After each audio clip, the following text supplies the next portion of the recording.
My name is Brian Nielander. I was the design manager for the Challenger exterior. My name's Jeff Gale. I was lead exterior designer on the Dodge Challenger.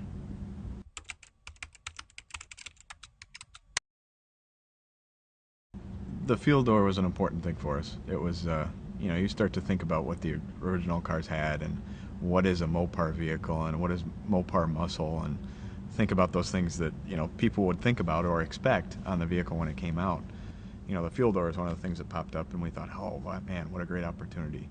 So we went back and I actually had a production part on my desk, one of the old fuel doors off one of the old Chargers or Challengers. I think some of them shared a part, the flip top fuel cap. So we looked at that, we looked at the ribbing on it, the detailing and everything, and it's like, well, how can we make this look modern and have it on our Challenger, and have a real signature piece that would set us apart from every other vehicle out there. What is unique to Mopar? What is unique to Challenger? What is unique to the Dodge? So we went back and designed that piece, kind of with a modern flavor. We've got a nice little bevel around it that sets the cap flush into the body. It is a metal cap, it's not plastic, so we wanted something that was authentic, and we got that. We even, right down to the detail in the center of the black area with the fuel lettering in there, it's very, very similar to what the original fuel cap had. So that's something that I'm proud of, and we spent a lot of time working on it to get everything to work right, and have it look right and feel right. Having that metal cap that relates back to that old one so closely, I think, is something that's going to be pretty cool for customers and everybody, enthusiasts and people that will talk about it for years to come. Yeah, it's actually one of my favorite details on the car. You look at any other fuel door that's done on a production car right now, and I'm hard pressed to find one that's as cool as that one. I think that's really going to stand out. I think the customer's really going to like it. Yeah. And Jeff mentioned the fuel lettering on there. There's people that aren't going to understand that, but the people that do understand it are the enthusiasts that know what that means. So I think that's kind of a cool little detail that we got to incorporate on the car that I think everyone's pretty excited about. There were some parts in and around the car. Maybe not generally as the overall car, but if you look at the headlamp area, there were some extra pieces that we had to fight for to get the look of the headlamps.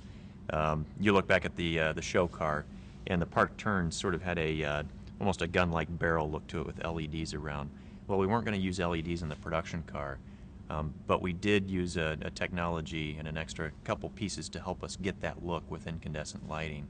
So that was something we had to propose to the team, and then obviously bubble up through upper management to get buy-in. And I think in the end, everyone realized that, hey, yeah, that was the right thing to do.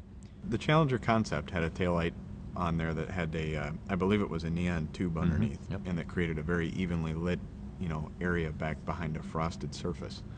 In production, that's very expensive to do, and it's hard to execute while still having a low trunk opening so that you can access that space to the trunk.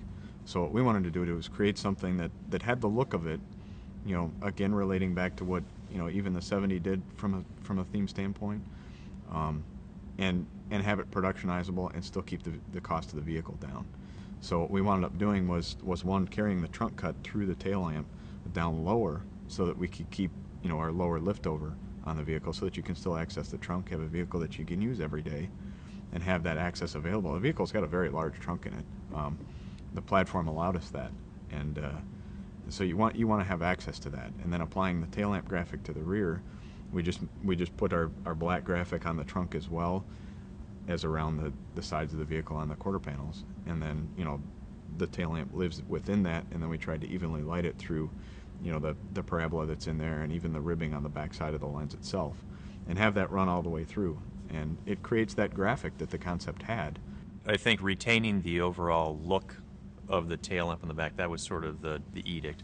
We looked at a couple different ways of doing it as far as breaking the tail lamp, perhaps, like Jeff explained with the liftover. Obviously, we had to cut right through that tail lamp.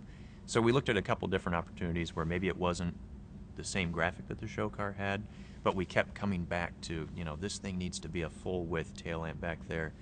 Ideally, it wants to light up, the entire way across. So we really worked to capture that look. And I think the whole team supported that. They saw the different variations, and, all the way through marketing, engineering, product planning, they all understood that now we got to do the show car. That's what's cool. That's what everyone wants. We got to work to get that. Even though we ended up not using neon or LEDs in the tail lamp, we went back to incandescent bulbs, but there's still a lot of work that had to go into maintaining a nice even lighting to those parabolas, then even with the lenses. the fluting and the lenses, and just trying to, you're working within tenths of millimeters, adjusting some of those surfaces, but trying to get a nice, even light spread. You look at some cars at night, and it doesn't look like they took a lot of time to care about what the light pattern would look like when it's lit up. It's not something you typically think about. But because the show car really established sort of this, homogeneous lit zone, we really had to work very hard to get that back using the incandescent technology.